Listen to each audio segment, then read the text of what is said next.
When it comes to real estate, everything matters. Whether you're a realtor, homeowner, buyer, or seller, Real Estate Matters with Stewart Title is here to inform, entertain, and inspire you. Host Bill Napick from Stewart Title will talk with guests about what really matters when it comes to owning, buying, and selling real estate. Real Estate Matters with Stewart Title starts right now. Here's your host, Bill Napick. Welcome to the show, Real Estate Matters with Stewart Title. Thank you for joining us again on this radio adventure. We have some great things here today. I know you're going to want to hear what our guests have to say, whether you're here in Houston, Texas, you might be in Austin, you may be at Texas A&M University. Yes, we have a surprise for you there. You might even be in Montana, but we have great content and superior guests, as always, on Real Estate Matters with Stewart Title. I am your host, Bill Napick.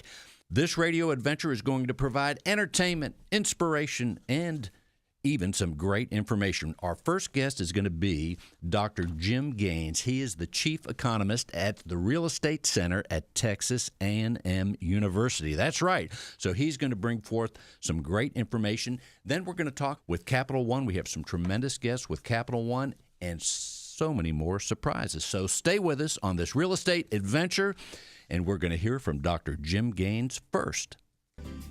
He is the chief economist at the Real Estate Center, Texas A&M University. Dr. Jim Gaines is our first guest. Dr. Gaines, welcome to the show.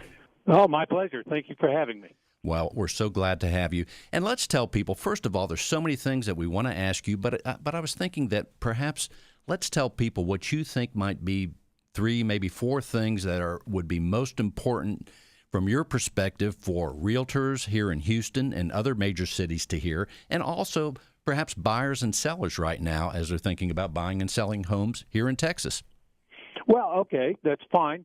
Houston has been one of the leading markets in the residential field for the last 6 or 7 years. Texas in general recovered from the Great Recession, the 07, 08, 09 period, in exemplary form. Texas led the country, and Houston and Dallas, for that matter, were 2 of the leading metropolitan areas. Now, Houston, of course, is a little bit more tied to the energy sector, the oil and gas, and, of course, the price of oil and the rig count, more than Dallas or some of the other major areas in Texas. So we had a tremendous recovery as the fracking industry picked up, the economy in Houston picked up, employment, people were moving to the area. And then, of course, in 2015, price of oil declined considerably, as well as the rig count. And, in fact, I'll point out to somebody sort of the good news, bad news. The bad news was that the percentage decline in oil prices and the rig count in 2014 to 2015 was actually a percentage-wise, a bigger decline than it had been in the 1980s, in the early 80s, followed by virtual depression in Texas and in Houston in the late 1980s. This time around, however, we had this tremendous drop, a bigger percentage drop, but we never actually went even into an economic recession. Now, yeah, we slowed down.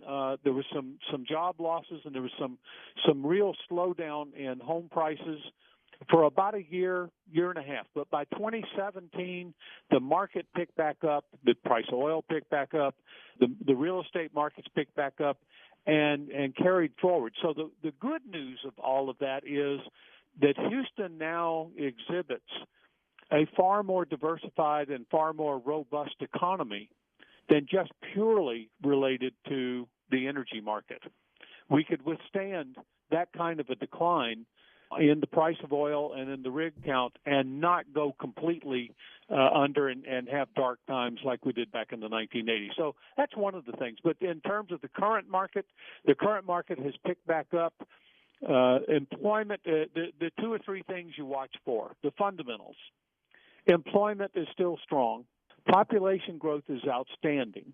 We've been adding people. In fact, in some respects, the market, the Houston area, I'm sure we could get agreement with a lot of people that we've added so many people in cars and trucks that we can't get around anymore. So, and that's true not only in Houston but elsewhere. Austin is having that problem. Even Dallas is having that trouble. But it's a good news, bad news. You're adding the people. When you add people, you add demand for everything. You add demand for housing, for apartments, for retail, for office space, for industrial space. The whole gamut goes up accordingly. And Houston has done that. Houston has been the number one or number two new home construction metropolitan area for the last 7 years. Actually, it was number one until just last year when Dallas slightly beat us out. And Dallas actually had fewer single-family but more multifamily units constructed last year, and that was how they got the title away. So Houston actually built more houses in 2018, more single-family homes in 2018 than all but 4 states in the union. Wow. So the economy has been very robust, has been very strong. And what we are also beginning to see, another important aspect, you got employment, you got population, you've got the real estate market doing well, and wages and salaries are up. Household income, average hourly wage rates and salaries have been going up. And increasing with the tight labor market. As you well know, the unemployment rate well below 4%. We're seeing very tight labor situation. Actually, it's hurting a little bit the residential market. Home builders would build more homes if they could. They just can't find the labor to build them. So we're seeing those kinds of things. Those are the 4 or 5 probably the most important aspects of the market. That we do have a shortage in the market. Days on market is short. Months inventory still less than 4 months. That means it's a tight market for buyers and sellers. It's a pretty good market for most sellers because there is generally more demand than there is supply of homes available to be bought. And we're approaching the halfway mark of the year very shortly. And if you were to look ahead and project, how do you think it's going to be August, September, and then as we wind down this incredible 2019? Well, Janet, we're right in the middle of, I guess, approaching the middle of what's called the selling season. March, April, May, June, July are the principal months for selling homes, mainly because so much of our housing in Houston is family-oriented, so it kind of follows the school year. It's not really the weather. As everybody knows, by July and August, it's so hot, nobody wants to do anything.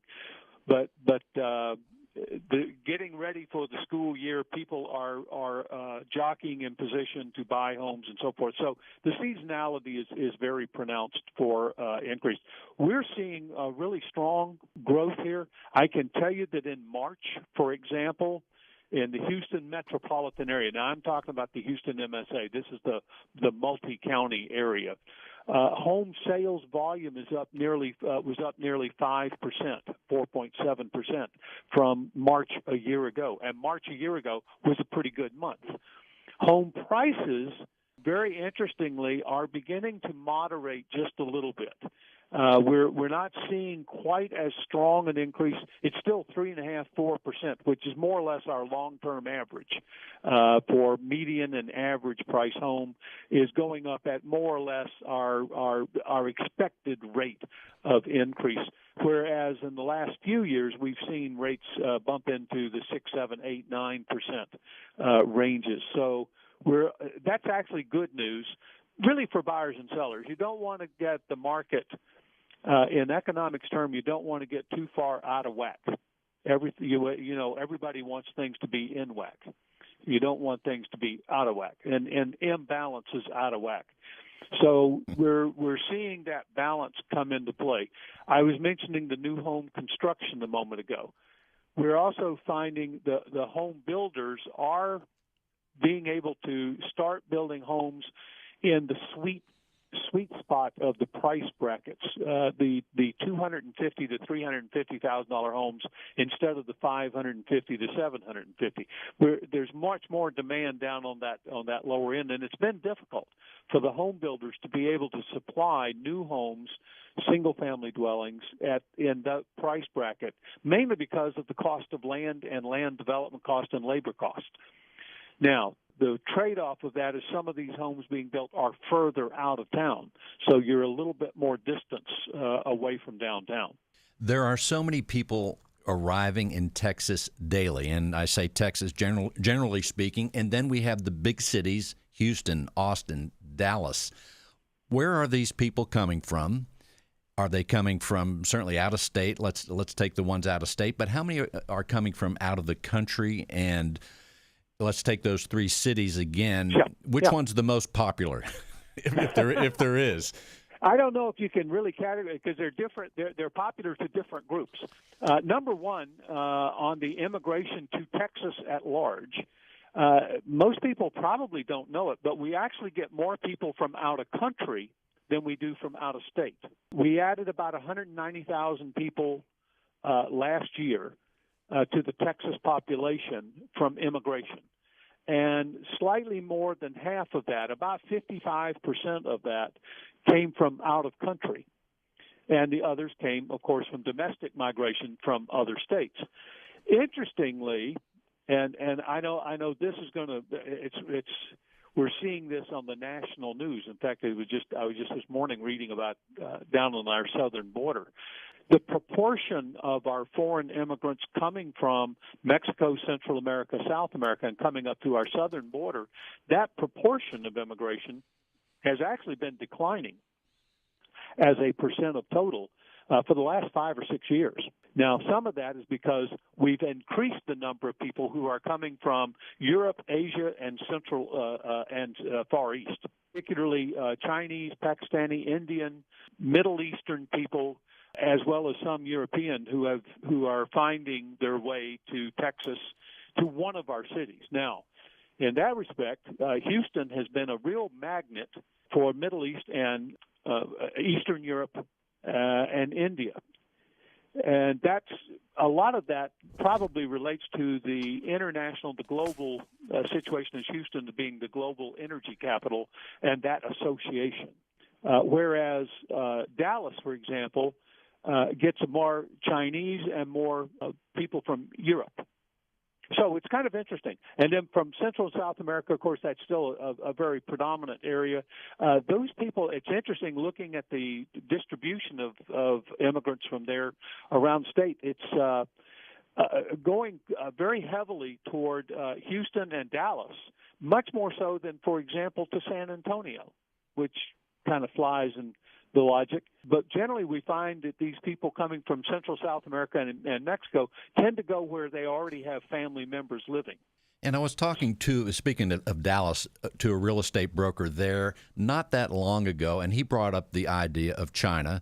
And as we talked, and I think this is probably true, I wanted to see what you would think, and that is he was talking about visiting China once, and he said that people all over the world have their eyes on Texas.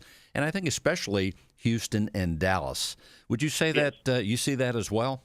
Yes, I do. In fact, I just attended last month an international real estate investment conference over in France with over 29,000 participants at this conference. Well, obviously, I didn't talk to all of them, but I talked to a number of them, and they were coming to our our Texas exhibits and our Texas station there at the conference, asking questions about, and you are correct, a lot of interest in Houston and Dallas. Foreigners do tend to want to go to the major cities. So there was a lot more interest in Houston and Dallas because there are major cities in the state than even Austin or San Antonio, which are next biggest. The investment capital flow, particularly from institutional investors, bigger corporations, and bigger investment groups, tend to follow the more popular or more populous cities. Also, I have to tell you, the TV show Dallas put Dallas on the map a long time ago. It was I discovered that when I went to Germany a few years ago, and it was interesting because everybody in Europe thought Dallas was an oil and gas town because of that TV show. Everybody saw that show. It still has an effect. And also, we think about TV, movies, and even Netflix in general, that has such an influence on what's going on. It has such an impact, it's hard to discern. It was real interesting because J.R. Ewing notwithstanding, Dallas really is not an oil and gas town. It's not as related to the industry anywhere near. In fact, Dallas is actually correlated to the national economy more than any other city in the state. And among the big metropolitan areas, the top 10 in the United States, it's so diversified it parallels. Houston, the correlation for Dallas is in the 90%, 92%, I think. Houston is correlated like about 0.78 to the national economy because we have such a more attachment to the energy sector that overwhelms everything. But what I also found out in Houston, in France when I was there at that conference, they do know about Waco. Wow. I was surprised. Of course, with my last name being Gaines, I got the question several times if I was related to Chip and Joanna. There you go. And to my knowledge, I'm not, but I probably am in some distant way. But it was interesting. It had not occurred to me that the people in France would have been aware of Waco, Texas, but they are because of that TV show. And again, it points out the influence that you as a media group have on attitudes and beliefs and so forth around the world. It's very interesting. Let's get a word, too, as we mentioned all the cities, but let's hit a little bit about Austin. People are arriving, and Austin has a lot of traffic. They have beautiful homes. People are attracted to Austin as well. What's on your radar when we think of Austin? Well, in the past 4 or 5 years, say the last decade, of course, the growth in the high-tech industry has attracted a number of people from Silicon Valley, from California particularly, and the Pacific Coast, probably more than have gone to Houston or Dallas. And that attraction has been there because of, again, the growth of that industry and the growth of those things. Also, Austin has that reputation, again, from media and from magazine articles. Almost every article you read about the top 10 cities of this or that or the other, for livability, for desirability, where people want to go and where they want to be, Austin generally shows up pretty high in that list. So we're seeing Austin get that approach. The Austin has bloomed in the last 20 years particularly, and is projected to go. I think Austin right now has got a population base of about 1.7 million, something like that. It's projected to go to about 5 million by 2050. Texas A&M, first of all, is renowned all over the world, as Texas is in general. And how is it, Dr. Gaines? And we're talking with Dr. Jim Gaines. He is the chief economist at the Real Estate Center at Texas A&M University. But Dr. Gaines, how is it that A&M has a real estate center, and you're so well known for that? Give us an idea of how that came about, if you would. Well, the history of the center, we're 48 years old, so we date back to the early 70s. We were created actually through the efforts of a group of Texas realtors who decided or thought that the state needed to have a center that was dedicated to real estate issues, real estate analysis, and real estate research that they could rely on to provide objective, unbiased analyses of issues involving real estate. Now, that's everything from housing to commercial to public policy to a number of different areas and so on. At the time that we were created, there were a couple of centers around the country. The most notable at the time was up at Connecticut. And the role model, the business model, was that the realtors would, and actually not the realtors, but they were the leading force, but the licensees of the state would help fund a center of this type, because there's always the issue of where does the money come from. would help fund it through their renewals, renewal fees to renew their license every year. And a portion of that renewal fee would be simply earmarked and dedicated to the center through a series of events that occurred at that time. And that was long before I was here at the center. So this is my recollection of hearsay. But it wound up at the debate was either to put it at UT Austin or to put it here at A&M in College Station, and it wound up here in College Station actually originally in the Ag department, in the Department of Agriculture, because it was viewed as something akin to the Ag Extension type of programs. About 25 years ago, though, it was switched over to the Mays Business School, and we are now affiliated and technically and administratively a part of the Mays School of Business here at Texas A&M. We've been around, like I say, for 48 years. We are still and continue to this day. We are funded virtually exclusively. There's just a few dollars here and there, but virtually 100% by a portion of the licensee renewal fees. We get no tax dollars. Interesting. And people may think they know what a chief economist does, but in case they don't, Dr. Gaines, let's tell them on a daily basis and during the course of the year what the chief economist does and how that works. Well, and how it works. We have on staff here 7 PhD researchers, 6 PhDs and 1 JD. Rusty Adams does our legal research for real estate issues. And then we are augmented by, hire on a regular basis master's and generally PhD level students to come in and help with some of the research efforts. So we have about 8 or 9 full-time research people, staff. I am the chief economist and right now technically the director of research. So I try to, in addition to administrative functions, try to direct and make sure that the research work we do, there's more research work to do than we have resources to do it. So we have to make sure that what we do is the most timely and the most relevant, and then to review things before it goes out for public dissemination, just as a quality control, if you will. All of us need help on that. So that's what I do. I do give go around the state and do a lot of presentations. I probably will average about 60 speeches a year. In fact, as soon as we finish this interview, I'm headed over to San Antonio. We are sponsoring our annual land conference. One of our researchers, in fact, now 2 of them, we just hired another, are involved in research and actions on rural land in Texas. And we've been doing this for 40 years. We are now the number one source of information about rural land anywhere in the country, but particularly, and it just focuses on Texas. No other state has the kind of data and has done the kind of work we've done over the last 35 or 40 years on the rural markets. And Dr. Charlie Gilliland has headed that up.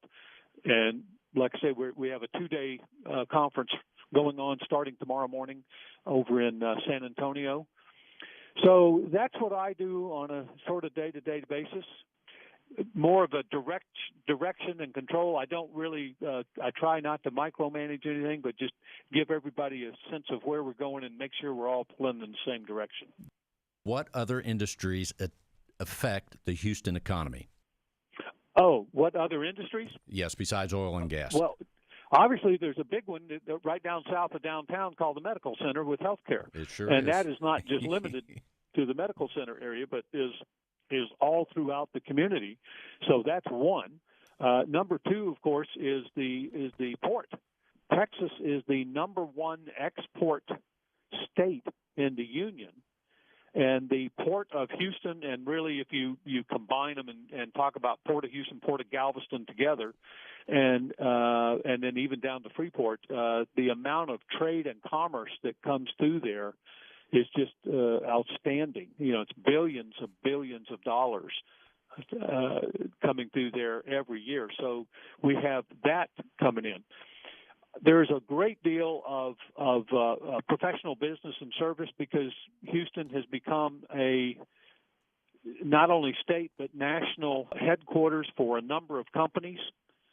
a number of different not public, but private companies and service-based companies that are located in the area, which has provided even more job opportunities and so on. And this is part of the good news, really, about Houston in the last 30 years. I was working at Rice University at Rice Center, an urban research center at Rice University back in the 1980s when we went through all of the turmoil of the decline in the oil and price, and then literally the depression that hit the state and particularly hit the metropolitan area of Houston so hard. So I got a chance to see it firsthand, live through it, and was doing very much the same kind of work that I'm doing now, but primarily limited to the Houston market. And what I was trying to say earlier was it is remarkable how the Houston economy has diversified into business and professional services, engineering,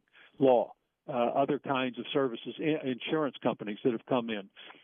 The import-export business, industrial trade, and incidentally, that's where a lot of the foreign capital and the foreign interest in Houston is extremely interested, is in the logistics centers and warehouse and distribution process that comes in through the port. And, of course, the medical center is the largest in the world, and the healthcare facilities around the state, around the metropolitan area, contributing, in addition to everything else. Incredible. And before we close the segment, Dr. Gaines, what else would you like people to know, and what other resources where they can learn more, tune into the Real Estate Center at Texas A&M? What else should they know?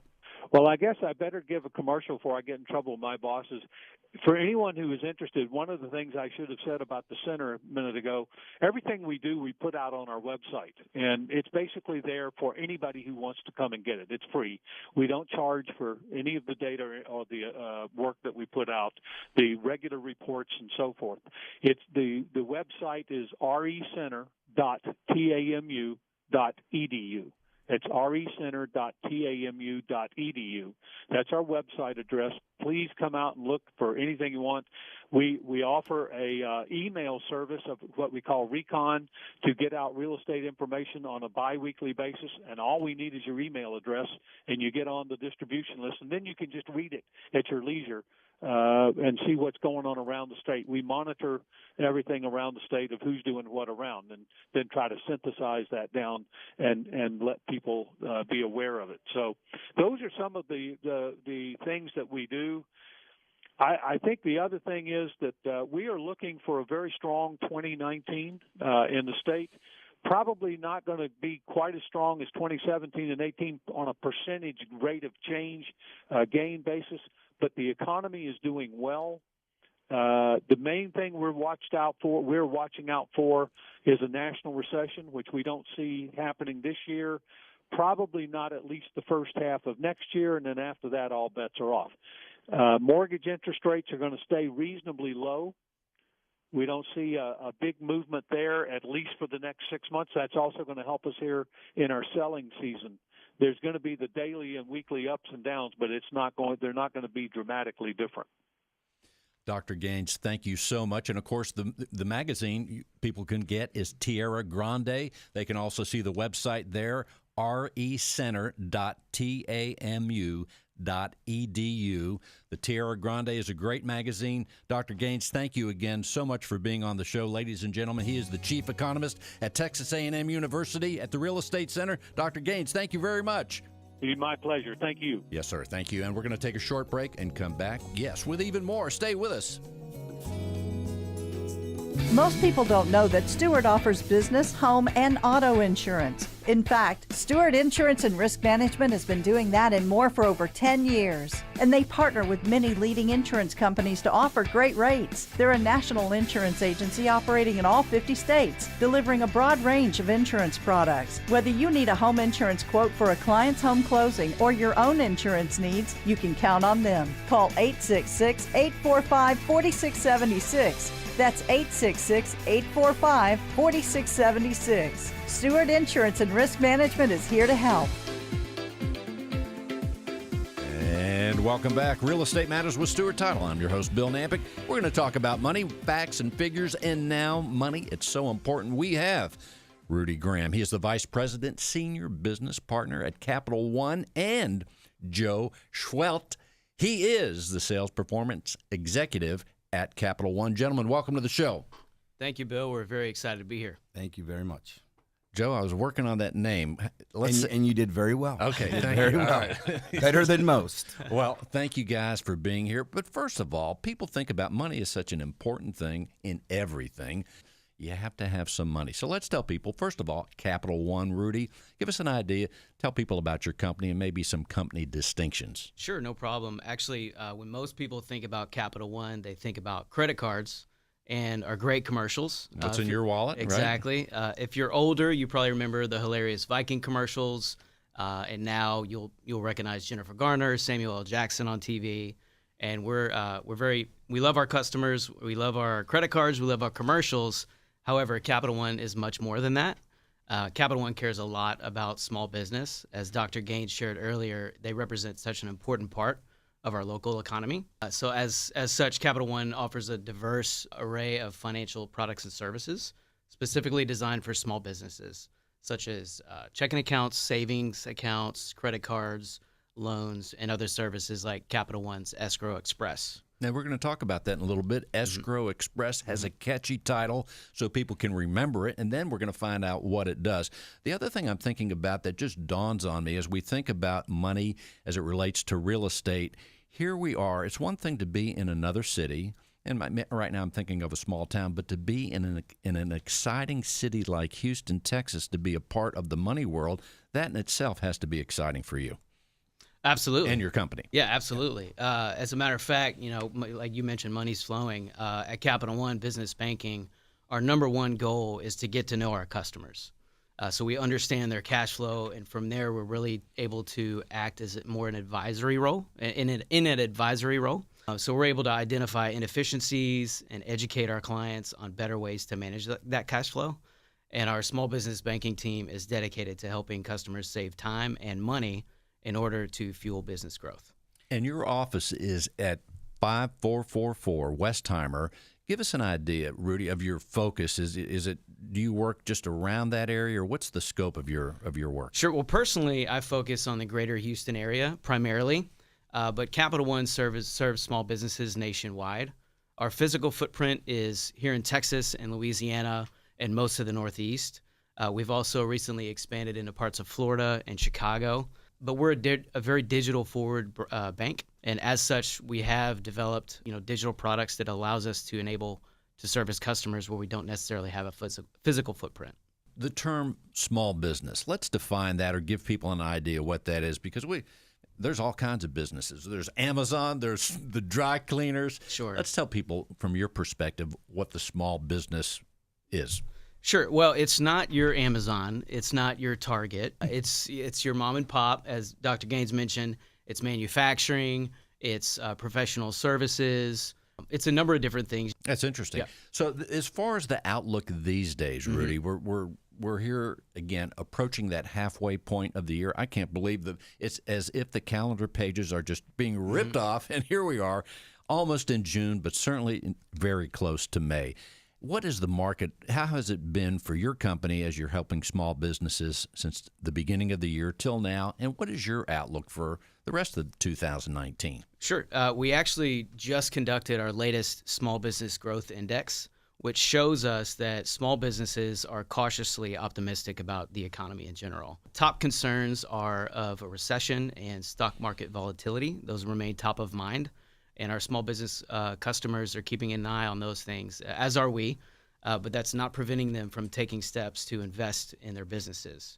As a matter of fact, data shows that small business owners are holding true to their financial forecasts, and they're still planning to hire and investing in their business growth. As a matter of fact, I closed a loan earlier this month for a doctor client of mine. He's had his practice for about 4 years inside the Loop, and he decided it was time to expand. So we did a loan, and he built his second location right outside of the Beltway. Closed it earlier this month, and he's actually scheduled to have his grand opening next month. So it's proof in the pudding that the economy is alive and well. It's interesting, whatever the business is, a lot of times we hear about that with a restaurant where they're doing very well in one location, and they take that same formula for success, bring it somewhere else, another part of town. doctors are doing the same thing, it sounds like, if their business is successful enough and perhaps they have a certain model. Absolutely, and we stand behind our small business clients. That's again, we try to serve as an advisor. So we help to dissect and analyze the market in various conditions, and we absolutely support their business growth. That's exactly what we're here for. And certainly in the real estate profession, the relationship with the customer, the client, is so important. And it sounds like that's one of your main thrusts that you focus on, is that relationship with your people. Yeah, absolutely. We are a big bank, but we pride ourselves on being a relationship-driven bank. That's a huge part of our business. We're keenly focused on building trust and deepening relationships with our customers, as that enables us to better understand their business, their cash flow, market conditions, and ultimately enables us to develop and enhance our existing product set to better suit their needs and their specific pain points. And sales is so important in any profession. It drives the business. And Joe, your role as sales performance executive right here at Capital One, let's tell people a little bit about what you're doing in that role. So, in that role specifically, I work with the leaders, the individual market leaders. So, we've got 2 here in Houston, 2 in Dallas. We have one that focuses on the community markets in Northeast Texas and North Louisiana, and then also in the greater New Orleans and Baton Rouge area. Sounds like you have a traveling role. Yes, I do. I do spend quite a bit of time on the road. As Rudy mentioned, we mentioned a lot about being advisors.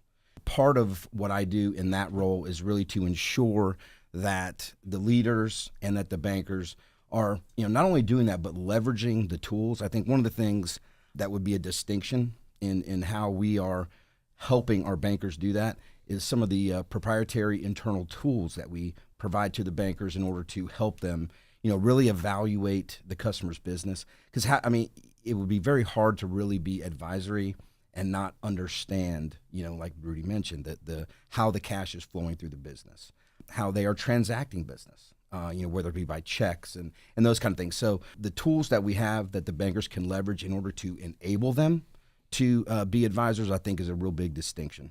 And what do you see as the difference, Joe, between, say, the Houston, the Texas market that you cover, and what's going on in Louisiana?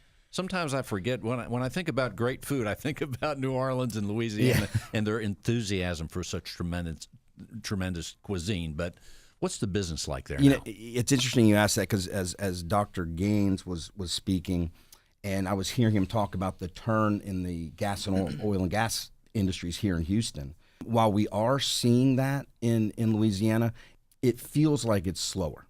We still, working through that with a lot of our oil and gas, because that's a very, very big industry in Louisiana as well. Certainly is. And they've definitely had their struggles throughout the last couple of years. But it is coming back, but certainly not to the extent that we've seen it here in Houston. And it was just interesting to hear Dr. Gaines kind of affirm the Houston, turn. It is interesting because those big oil and gas markets, Houston, Louisiana, all that. I used to go there. I used to travel like you do now for many years, going to Baton Rouge, New Orleans, and yes, great food. That's right. That's right. In the meantime, Rudy, let's tell people some of the other things going on that you want them to know. Sure. Thank you, Bill. And actually, I'm really excited to be here today to drive awareness around Capital One business banking, and more specifically, our Escrow Express platform. So we designed Escrow Express with the following industries in mind: title, attorneys, specifically real estate, personal injury, property management firms, investment groups, nonprofit, 1031 exchange, specifically qualified intermediaries, and basically anyone who's needing to hold third-party funds. And so with those industries I just mentioned, managing escrow accounts is actually an essential part of their business, and it's one that's very labor-intensive and time-consuming. Historically, in every stage of the escrow process, from account opening to producing tax forms, it requires these companies to interact on a very manual basis with the bank. And to complicate matters furthermore, escrow is subject to a convoluted array of professional standards, state and federal regulations, IRS reporting requirements, which means that managing escrow requires a meticulous attention to detail. So Capital One's Escrow Express, we designed that specifically for managing master and sub accounts online, and it's ideal for any organization that needs to segregate funds or hold multiple client funds and maintain a separate accounting structure for each. So would it be safe to say it sounds like it might simplify the process for those using it? Tremendously. Absolutely. As a matter of fact, some of the benefits that come along with Capital One's Escrow Express is the ability to manage these sub-accounts online from your fingertips. You can open an account online in literally less than 10 seconds. You can even backdate that account opening. So, for example, a wire comes in on Monday. For whatever reason, you're not there on Monday. You can come in on Tuesday and backdate that account opening to Monday, allocate those funds, and you never skip a beat. In addition, all sub-accounts are eligible for FDIC insurance. We auto-generate the 1099s and the monthly statements. We basically do all the heavy lifting that's inherent with escrow accounting. Fascinating. We are talking with Rudy Graham and Joe Seheult with Capital One Bank. Guys, before we close out the segment, Rudy, what else would you like people to know? Sure. Well, I'd be remiss if I didn't share. And how can people reach you, of course? Absolutely. If I didn't share a couple of promotions that we have, obviously deposits are very important to the bank, and rates are very important to our customers. So a win-win promotion that we have right now is our business savings accounts. We're paying 2% for 12 months on balances up to $5 million. And as it relates to this show specifically, we have an owner-occupied commercial real estate promotion where we're offering 1% cash back on applicable closing costs up to $7,500. I can be reached directly by cell at 281-245-5900.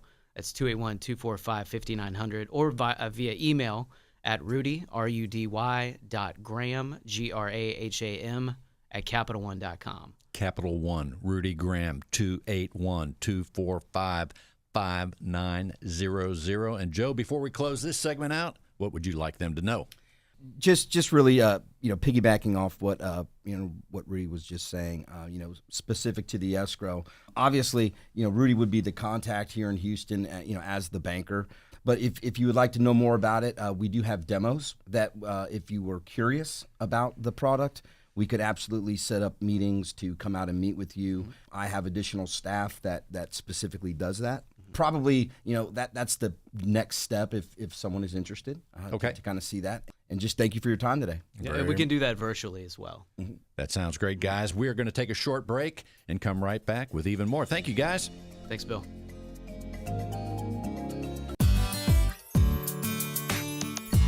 And welcome back, Real Estate Matters with Stewart Title.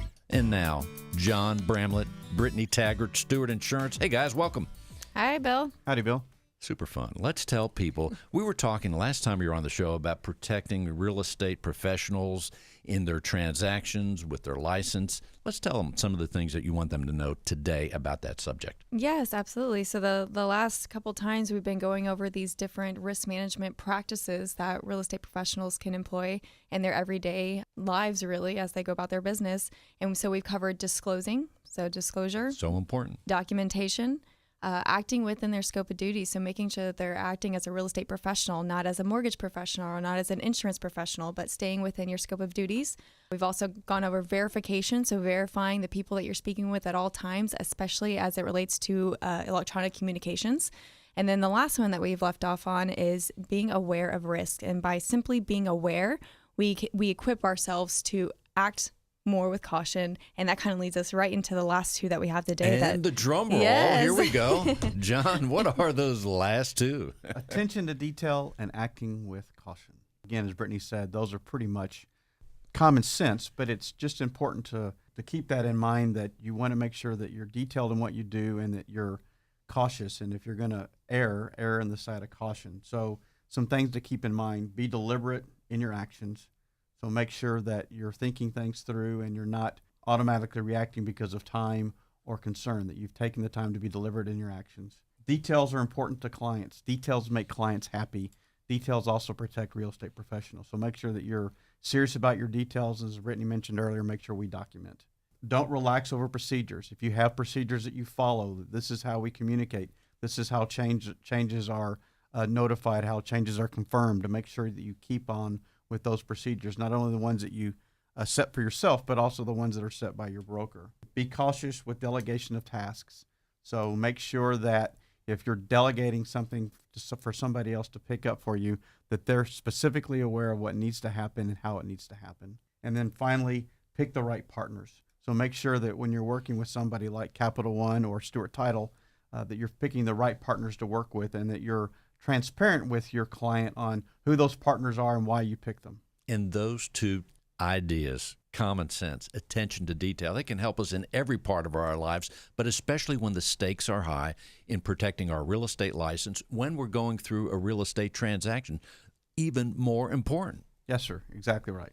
And those are the things that get people in trouble if there is a lax in any of these. That's right. If you skip a step because of time, or you haven't taken the time to document the information, or if you're not keeping the client up to speed on all the specific details that are happening, that's when you get in trouble. And everyone at Stewart Insurance pays attention to detail, especially you guys, Tom Carpenter, especially the ones that I know very well, like you, Michelle, Stefan, because it's so important. You're writing things down, you're documenting things all the way around. But the other thing about attention to detail is, as you said, John, those details can make someone very happy. At the same time, if you omit a detail or you do a small thing wrong, it could also work the other way. So details really make everything. Exactly right. What do you think, Brittany? Well, I think that sometimes people hear these practices, and as we already said, some people think, well, that's common sense. But as we go through, our class, these are important not only for the maybe real estate professionals that have maybe only been in the industry for under a year, but also for the ones that have been in over 10 years. Sometimes we get comfortable in our procedures, and like you said, every single transaction is a new transaction. So it's treating that transaction like it's your very first one each and every time. And I think that's where these last two, acting with caution and paying attention to detail, really come into play. That is exactly right. The other thing I'm thinking about is that all of us in this room, including Dr. Gaines, when we go to an event, we are an event that has real estate professionals. We're in that room just like you described, Brittany. Some of them are people that just got their license, maybe sold their first home, and then yet there are some people that are veterans. But it is so important that we have systems and procedures to make sure all the boxes are checked, and especially the one for customer satisfaction, things that relate to protecting ourselves and our companies and relate to keeping people happy. So many things we have to do. How do we do it? And actually protecting our clients as well. So not just protecting ourselves, but also protecting our clients, especially as we have so many different parties in our real estate transaction. We affect everyone. So we're never acting in a silo. It's always affecting somebody else in that transaction. So very important, these 7 practices. We do go over these in our continuing education class for real estate professionals. And that is a 3-hour CE. We love giving it because we feel like it's so everybody can implement these things in their everyday practices. If someone wants to have that, if a real estate broker is listening right now, wants to have that class at their office, what should they do? Call 866-798-2827 or email us at stewartinsurance@stewart.com. And the number again, John, is? 866-798-2827. And they can even remember John and Brittany. You're Absolutely. here all the time. You're there to help. So, and quickly, the 7 practices, let's just bullet point each one right quick. So we have disclosure, document, acting within your scope of duties, verification, being aware of risks, acting with caution, and attention to detail. Those are the 7 practices. I am going to write those down, put them on my wall, and apply them to everything. Let's give them the number one more time. I know they want one of those classes. 866-798-2827. Thank you guys so much. Thank you. And, of course, if someone wants home or auto, they can call you there, too. Absolutely. Same number. And welcome back. As we wind up the show, we now have back again Joe Seheult with Capital One and Rudy Graham with Capital One. Gentlemen, welcome back. Thank you. Thank you. And as we wind up things, let's tell people, what else would you like them to know before Sure. we Again, close? just to recap, Capital One's Escrow Express platform is a state-of-the-art self-service sub-accounting Sounds like a system. train. The Escrow Express is coming down the line. And it's coming. Yeah, it really enables anyone managing escrow accounts to really streamline, do it way more efficiently and securely. That sounds good. And Joe, what else? At the end of the last session, just about doing a demo, and we also mentioned about understanding the businesses and being advisory. So the next step, should someone want, please reach out to Rudy. We've got his contact info, because we do, like we just heard from the prior guest, each transaction is different. Each transaction is new. So there does need to be some discussion on how each of these clients' money is flowing through, how they're using it, what their concerns are, what their risk points are. And in order to really do a demonstration, we like to cater it to what we hear and kind of those kind of risk points and pain points that exist for these customers.